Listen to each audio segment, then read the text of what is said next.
Hello guys, so good news po ito pa sa atin lahat sa may mga Facebook accounts, okay? Lalong-lalo na po sa mga restricted accounts sa Facebook. At saka ganun din, good news din po ito sa mga hindi pa na-restrict. At least dito guys, sa isi-share ko sa inyo, magkaroon po kayo ng idea kung paano ma-resolve kaagad ang mga restricted accounts natin. Mga minuto lang guys, hindi natatagal pa, mga minuto lang kasi meron po palang tool si Meta kung paano natin ma-resolve yung mga restricted accounts natin, kung depende kung anong klaseng kaso dyan, unoriginal content or copyright issue guys. So dito ko lang na-discover guys ngayon kasi nagano po ako sa sarili ko, kung sabi ko once na ma-resolve ko itong restricted account ng misis ko, gagawa po ako ng vlog para i-share ko rin yung experience ko. So nagkakatotoo nga guys, nagkatotoo na na-resolve ko agad yung restricted accounts ng Macy's ko, kung saan July 30 pa na-restrict yung account niya within 180 days or 6 months. Pero alam po natin na hindi lang ganun kahaba kasi na-experience ko na 180 days pero umabot pa po ng ng 9 months. Okay, so ganun po yun. Alright, so dahil po ganun guys, na-hold yung earnings niya na maliit lang, pero na-hold yun guys, hindi mo matatanggap yun kasi sinabi ni Meta kailangan i-resolve mo muna yung kaso, yung restricted accounts mo. So dito rin guys, talaga, so ang ginawa ko dito guys, muna ako, sinubukan ko itong mag-appeal. So ginawa ko, binura ko lahat na may mga content ko na may mga issue, so hindi po nag-work. Okay, restricted pa rin. So ang ginawa ko dito, tiningnan ko dito sa profile status niya guys, pinindot ko po yun, tapos pinindot ko, tapos guys dito hinalap ko dito yung Meta AI Assistance.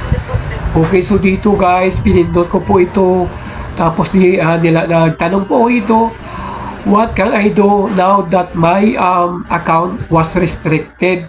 Tapos sinagot po ako ni Meta. Okay? So doon po yung mga sinagot niya, in-explain niya lahat kung ano po yung kasalanan ko, gusto ganito na. Tapos guys sa dulo, nag-text siya. So anong gusto mo gawin? I-dismiss lang ito at tanggapin yung parusa na 6 months, or ibalik sa recommendation yung account mo. So yung ginawa ko guys, pinindot ko pa yung recommendation, na ibalik yung recommendation. So pagkatapos nun guys, binigyan niya ako ng mga katanungan, or binigyan ako ng test. Okay, so nung binigyan niya ako ng test guys, lahat ng mga katanungan na yun, 3 test na yun, puro po lahat sa original content at saka sa unoriginal content.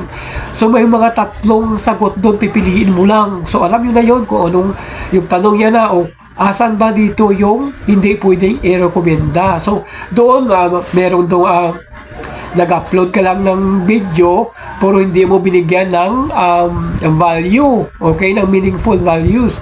Meron din doon upload ka doon ng sarili mong value ng video, tapos meron din doon ng basta ka na lang ng nag-upload tapos naglagay na ng mga emoji or pang klaseng doon. So pipiliin mo lang yung isa doon guys. So napakasimple na mga tanong yan, 3 kasagutan yun, 3 test yun, 3 answers, pipiliin mo lang yung isa doon. So the perfect yun guys, 3 kasimple lang guys, sobrang simple kasi almost lang ang mga katanungan niya, ang unoriginal content at saka yung original content. Ganyan guys, napasa ko yun. So pinindot ko lang yung isa doon, tapos ang nangyari doon, correct, tapos hanggang sa umabot, natapos ko yun, nagkaroon ng finish na. So sabi ko, ano bang pagkatapos nito? So hintayin ako siguro mga guys, mga 10 seconds, binalikan ko yung profile, Facebook profile ng asawa ko guys. Nagulat ako guys, natanggal na yung profile issue niya na kulay orange. Ngayon binalik niya na yung ko guys, yung monetization tools ng aking asawa. Minuto lang ang nakalipas kung saan itong profile niya na-restrict simula pa ng July 30. So pinuntahan ko lang yung Meta AI Assistant guys.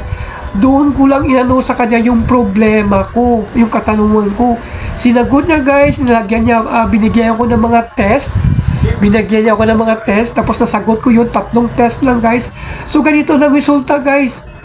Na-monetize kaagad. Binalik yung monetization tools ng Facebook profile ng asawa ko guys. Tapos hindi pa ako na kontento. Sinubukan ko. Nag-post ako ng photo niya ng isa lang. Okay? So nilagyan ko ng text kasi alam naman natin yung mga photos na pinupost natin sa Facebook natin.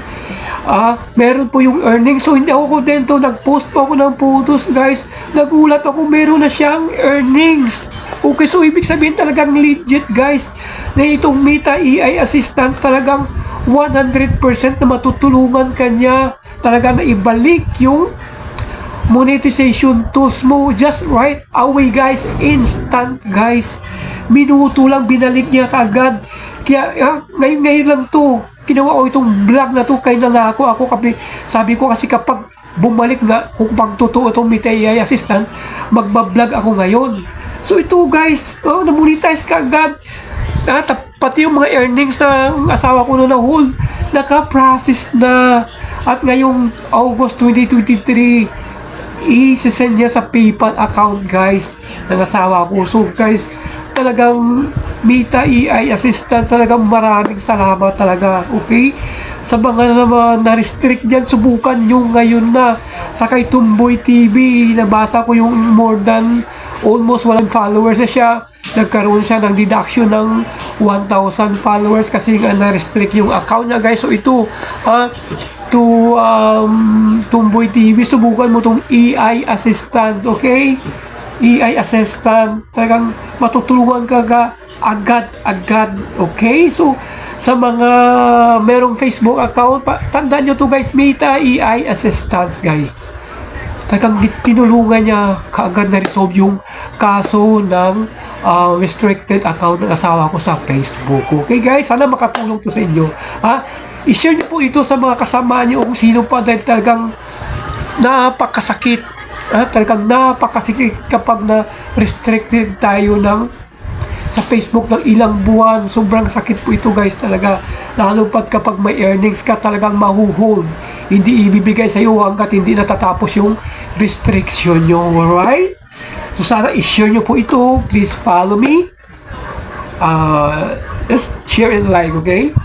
Salamat talaga, Meta AI Assistants. Talaga, salamat.